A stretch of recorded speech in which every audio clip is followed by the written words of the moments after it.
అదేంటో కానీ ఎన్నో రకాల చికెన్ కర్రీస్ ఉన్నాయి. నాకు మాత్రం ఈ కొబ్బరి మసాలా చికెన్ కర్రీ అంటేనే చాలా ఇష్టమండి. దాంట్లో ఎప్పుడు చికెన్ తెచ్చినా కూడా నేనైతే ఇలా కొబ్బరి మసాలా చికెన్ కర్రీ ప్రిపేర్ చేస్తాను. టేస్ట్ చాలా బాగుంటుంది. రోటీస్లోకైనా రైస్లోకైనా కూడా బాగుంటుందండి. డెఫినెట్గా మీరు అందరూ కూడా ట్రై చేయండి. రెసిపీ ప్రాసెస్ కూడా నేను చెప్తాను, మీరు చూసేసి అదే విధంగా ఫాలో అయిపోండి. ముందుగా స్టవ్ ఆన్ చేసుకొని ప్యాన్ పెట్టుకోవాలి. ప్యాన్ హీట్ అయిన తర్వాత ఒక 3 టేబుల్ స్పూన్ల వరకు ఆయిల్ అయితే పోసుకోవాలి. ఇక్కడ ఆయిల్ కాగిన తర్వాత ఉల్లిపాయ ముక్కలు అయితే వేసుకోవాలండి. ఇక్కడ ఈ కర్రీకి అయితే ఉల్లిపాయలు అనేవి కొంచెం ఎక్కువ వేసుకోవాలి. 5 లేదా 6 ఉల్లిపాయలు తీసుకొని సన్న ముక్కలుగా కట్ చేసుకొని వేసుకోవాలి. ఉల్లిపాయలు వేసుకున్న తర్వాత ఒకసారి ఈ విధంగా కలుపుకొని ఆ తర్వాత మూత పెట్టేసి మంటని మీడియం ఫ్లేమ్లో అడ్జస్ట్ చేసి ఉల్లిపాయలు చక్కగా ఫ్రై అయ్యేంత వరకు మనం ఇక్కడ ఫ్రై చేసుకోవాలి. ఆ తర్వాత మూత తీసి అబ్జర్వ్ చేస్తే ఈ విధంగా అయితే ప్రిపేర్ అవుతాయండి. ఇలా గోల్డెన్ బ్రౌన్ కలర్ వచ్చేంత వరకు ఫ్రై చేసుకోవాలి. లైట్గా గోల్డెన్ బ్రౌన్ వస్తే చాలు. ఈ విధంగా ఉల్లిపాయలు ఫ్రై చేసుకున్న తర్వాత శుభ్రంగా కడిగి తీసుకున్న 1/2 కేజీ చికెన్ అయితే వేసుకోవాలండి. చికెన్ వేసిన తర్వాత ఉప్పు అయితే వెంటనే వేసుకొని ఆ తర్వాత ఒకసారి కలుపుకొని మూత పెట్టేసి చికెన్ అయితే ఒక 3 లేదా 4 నిమిషాల వరకు హై ఫ్లేమ్లో ఉడకనివ్వాలి. చికెన్లో ఉన్న వాటర్ అంతా కూడా ఊరిపోయి చక్కగా వాటర్ అంతా కూడా ఇంకిపోయేంత వరకు మనం కుక్ చేసుకోవాలి.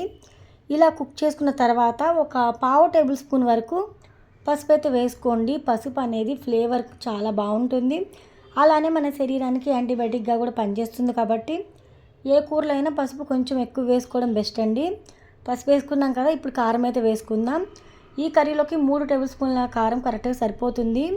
మీ దగ్గర ఉన్న కారం బట్టి, అంటే స్పైసీగా ఉంటుందా నార్మల్గా ఉంటుందా కారం అనేది మీకు తెలుసు కాబట్టి దాన్ని బట్టి మీరు చూసేసుకోండి. అలానే మీరు ఎంత కారం తింటారో అనే దాన్ని బట్టి కూడా ఒకసారి చెక్ చేసుకొని కారం వేసుకోండి. అలానే 1/2 టేబుల్ స్పూన్ వరకు మసాలా పొడి కూడా వేసుకొని ఇప్పుడు మనం వేసుకున్న పసుపు కారం మసాలా ఏదైతే ఉందో ప్రతి చికెన్ ముక్కలకి పట్టేలాగా చక్కగా ఈ విధంగా కలుపుకుంటూ ఫ్రై చేసుకోవాలండి.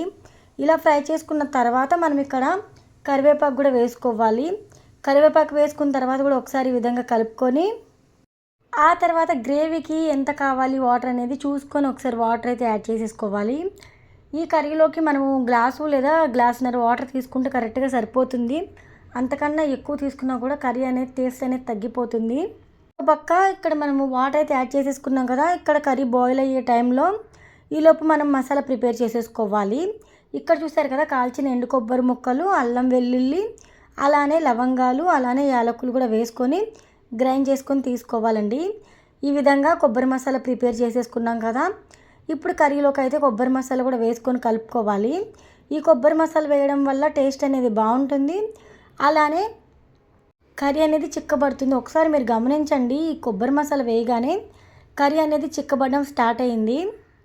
ఇప్పుడు మంటని మీడియం ఫ్లేమ్లో అడ్జస్ట్ చేసి మూత పెట్టేసి ఇంకొక 2 నిమిషాలు ఉడికించారంటే కర్రీ అయితే ఈ విధంగా అయితే ప్రిపేర్ అవుతుంది. ఇలా ప్రిపేర్ అయిన తర్వాత మనము ఉప్పు అయితే వేసుకోవాలి. చికెన్ ముక్కలు ఉడికించేటప్పుడు ఉప్పు వేసాం కదా, తర్వాత ఎక్కడ కూడా ఉప్పు అనేది యాడ్ చేయలేదు.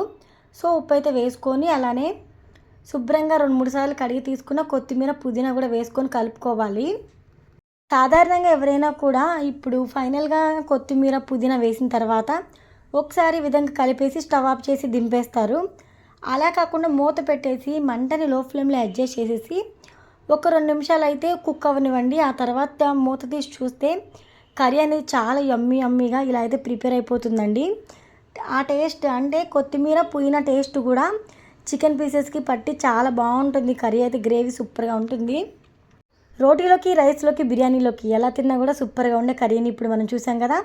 ఈ చికెన్ కర్రీ రెసిపీ మీకు నచ్చితే కనుక వీడియోకి లైక్ ఇవ్వండి. అలానే మీ ఫ్రెండ్స్కి, రిలేటివ్స్కి కూడా షేర్ చేసేసి మీరు కూడా మీ ఇంట్లో ట్రై చేయండి తప్పకుండా.